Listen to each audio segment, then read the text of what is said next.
आपातकालीन जैसी स्थिति में निपटने के लिए शासन और प्रशासन द्वारा समय समय पर तैयारियां और उसका पूर्वाभ्यास किया जाता है। इसी को देखते हुए 1 अगस्त को दिल्ली के विभिन्न इलाकों में ऐसी आपातकालीन स्थिति से निपटने के लिए मॉक ड्रिल की गई। इस मॉक ड्रिल के लिए ऐसे स्थानों को चयनित किया गया जहां बड़ी संख्या में लोगों को आवाजाही देखने को मिलती है। मसलन मार्केट, मॉल, सरकारी कार्यालय, हॉस्पिटल सरीखे कुछ ऐसी ही तस्वीर दिल्ली के रोहिणी इलाके में देखने को मिली। दरअसल रोहिणी सेक्टर 22 स्थित अग्रसेन इंटरनेशनल हॉस्पिटल में एक मॉक ड्रिल का आयोजन किया गया। अग्रसेन इंटरनेशनल हॉस्पिटल में आयोजित इस मॉक ड्रिल में एक काल्पनिक दृश्य को दर्शाया गया, जिसमें अस्पताल की इमारत के एक हिस्से के ढहने और उसके बाद आग लगने की सूचना मिली। इसी सूचना के आधार पर इस अस्पताल में मॉक ड्रिल की गई। इस स्थिति को आपदा के रूप में लेते हुए सभी संबंधित विभागों को अलर्ट किया गया और तत्काल राहत एवं बचाव कार्य शुरू किया गया। घटना की गंभीरता को देखते हुए मौके पर Delhi disaster management authority, national disaster response force, दमकल विभाग, Delhi police, Tata power, DDL और नगर निगम की टीमों ने संयुक्त रूप से हिस्सा लिया। इस मॉक ड्रिल में 8 लोगों के घायल होने की सूचना मिली, जिनको तुरंत नजदीक के अस्पताल में प्राथमिक चिकित्सा और उपचार के लिए भेजा गया। इस पूरे अभ्यास के दौरान सभी एजेंसियों ने अपने अपने दायित्वों को कुशलतापूर्वक निभाया। NDRF की टीम ने मलबे से लोगों को निकालने का प्रदर्शन किया, जबकि दमकल विभाग ने आग पर काबू पाने की प्रक्रिया को दिखाया। इस बाबत जानकारी देते हुए SDM ने बताया कि मॉक ड्रिल का उद्देश्य ये था कि आपदा की स्थिति में किस प्रकार से त्वरित प्रतिक्रिया दी जा सकती है और विभिन्न एजेंसियों के बीच समन्वय कितना प्रभावशाली है। इसके अलावा NDRF के अधिकारियों ने बताया कि उन्हें जैसे ही सूचना मिली तो NDRF की टीम मौके पर पहुंची और राहत बचाव कार्य शुरू किया गया। टीम ने सभी को सकुशल सुरक्षित बाहर निकाल लिया। मैं Narpal Singh Nahlawat, deputy commandant 16 battalion NDRF से हैं। हम दिल्ली NCT एरिया को देखते हैं। आज ये मेगा मॉक एक्सरसाइज हुई है और सभी डिस्ट्रिक्ट्स में हमारी टीमें गई हुई है। जैसा कि आपको इंसिडेंट कमांडर साहब ने बताया है कि वेल कोऑर्डिनेटेड एक्सरसाइज थी, मल्टी एजेंसी यहाँ पे लगी हुई थी और इंसिडेंट कमांडर साहब के निर्देशन में उसको बड़े बढ़िया से ऑर्गेनाइज किया गया। और एक्सरसाइज का मोटो ये रहता है कि कहीं रियल सिनेरियो में हमें कभी जरूरत पड़ती है तो सभी एजेंसियां एक कोऑर्डिनेशन में काम कर पाए, किसका काम कब है, कैसे है। जैसे यहाँ के सिनेरियो में पहले ये था कि बेसमेंट में आग लगी हुई है, तो उस पिक्चर में सब फायर डिपार्टमेंट को पता है सबसे पहले फायर डिपार्टमेंट का काम है। फायर डिपार्टमेंट आया, फायर को डाउस किया, फायर को कूल किया। उसके तुरंत बाद जैसे इंसिडेंट कमांडर साहब ने बताया कि 8 विक्टिम्स वहां पे फंसे हुए थे, जो सरफेस विक्टिम थे, माइनर इंजरी थी, उनको फायर डिपार्टमेंट ने निकाल दिए। तो क्रिटिकल जो पेशेंट थे जिनको बर्न इंजरी ज्यादा थी, उसके लिए NDRF हम वहां पे गए, हमने SAR किया, सर्च एंड रेस्क्यू ऑपरेशन वहां पे किया और 2 पेशेंट्स को हमने वहां से निकाला।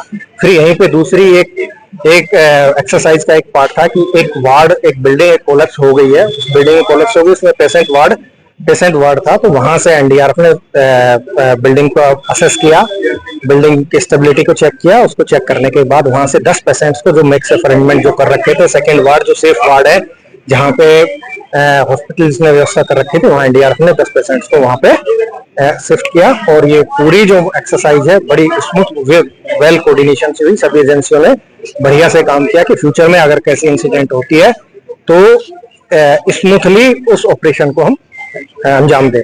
Thank you sir. आज अग्रसेन हॉस्पिटल में यहाँ पर ऑपरेशन की गई है, क्या घटना थी, क्या सूचना मिली और किस तरीके से उसका पूरा देखिए, मॉक ड्रिल के अंदर कुछ ना कुछ स्टिमुलेट किया जाता है। यहाँ जो स्टिमुलेशन की गई है वो एक बिल्डिंग कोलैप्स की भी, जिसके अंदर कुछ लोग इंजर्ड थे और साथ में फायर की भी। तो क्योंकि एक हॉस्पिटल है तो हॉस्पिटल में एक बड़ी क्रिटिकलिटी होती है कि आपको फायर भी बुझानी है, इंजर्ड को भी रेस्क्यू करना है, लेकिन उसके साथ साथ जो यहाँ की एसेंशियल सप्लाईज हैं जिसके अंदर ऑक्सीजन है, इलेक्ट्रिसिटी है, क्योंकि यहाँ पे ICU वार्ड भी होता है जिसमें लोग वेंटिलेटर्स पे होते हैं, या इंक्यूबेटर्स होता है जिसमें बच्चे जो है इंक्यूबेटर में होते हैं, तो वो भी हमें इंश्योर करना होता है। तो हमने एक डुअल एक्सरसाइज करी है कि रिलीफ रेस्क्यू के साथ साथ जो एसेंशियल यहाँ पे सर्विसेज हैं उसमें कोई बाधा ना पड़े, खासकर ऑक्सीजन सप्लाई 24/7 रहे, इलेक्ट्रिसिटी नॉन स्टॉप रहे। तो ये हमारे एक डुअल एक्सरसाइज यहाँ पर हुई है। और कैजुअलिटी इंसिडेंट स्टार्ट हुआ है 9:36 में और ये ऑलमोस्ट 1 घंटे तक चला है।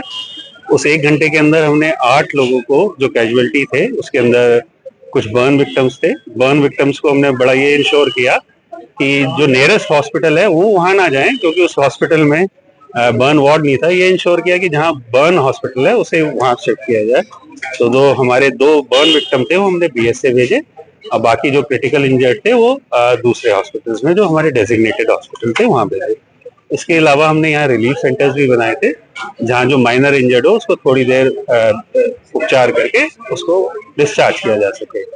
इसके अलावा क्योंकि ये हॉस्पिटल ही था, तो जो जगह वो टूटी है उसके जगह पर हमने, बट नेचुरल है कि जब एक बिल्डिंग कोलैप्स होगी तो वहाँ का इंफ्रास्ट्रक्चर खराब होता है, तो उसकी जगह पर हमने यहाँ पर एक मेकशिफ्ट ऑगमेंटेशन ऑफ 10 बेड्स किया था, जिसमें वहाँ के जो टूटी हुई बिल्डिंग है उसके 10 पेशेंट्स को इधर शिफ्ट करके उनको सारी एसेंशियल सप्लाईज जो जी उन्हें जरूरत होती है एक इंटेंसिव केयर यूनिट के अंदर, एक टेम्परेरी हमने ऑगमेंटेशन किया, जिसके अंदर हमारे हॉस्पिटल के डॉक्टर्स ने उनको अटेंड भी किया और उनको फर्स्ट एड्स भी दी। सर समय समय पर ऐसी घटनाएं भी देखने को मिलती है, चाहे वो भूकंप की हो या फिर उसको क्षेत्र की, तो ऐसी स्थिति के लिए इस तरह की तैयारियां कितना अहम है? तैयारी तो ये देखिए, ये तो एक मॉक ड्रिल है। मॉक ड्रिल इसीलिए की जाती है कि हर एजेंसीज में कोऑर्डिनेशन हुए, जब एक्चुअल में वो हो तो इसी तरह का वो हो। जैसे आपने देखा यहाँ पर एक बहुत अच्छी स्थिति ये रही कि इतने एजेंसीज होने के बावजूद भी ना तो हॉस्पिटल का डेली जो काम हो रहा था वो डिस्टर्ब हुआ, और यहाँ के हॉस्पिटल वालों ने भी और उनके स्टाफ ने भी हमारे साथ पूरा कोऑपरेट किया। तो यही हमारा मकसद होता है कि कल को कोई इवेंचुअलिटी या डिजास्टर होता है तो उस डिजास्टर में इस तरह का रिस्पॉन्स सारी agencies, Delhi police, NDRF, Delhi fire service, PWD, MCD, health department, TDPL, ये सारी एजेंसी जो इस काम से रिलेटेड है वो सारी इकट्ठा हुई थी। और सबसे बड़ा चैलेंज ये होता है कि उन सब एजेंसीज को एक साथ एक छत्र के अंदर विद प्रॉपर कोऑर्डिनेशन काम करना, क्योंकि जैसे कहते हैं डिजास्टर में गोल्डन आवर होता है, जो शुरू के 2-3 घंटे होते हैं वो बड़े क्रिटिकल होते हैं, और उस गोल्डन आवर के अंदर हम पेशेंट्स को टाइमली और सही जगह पहुंचा दें, यही एक ड्रिल की या एक्चुअल डिजास्टर के अंदर ऑब्जेक्टिव होता है।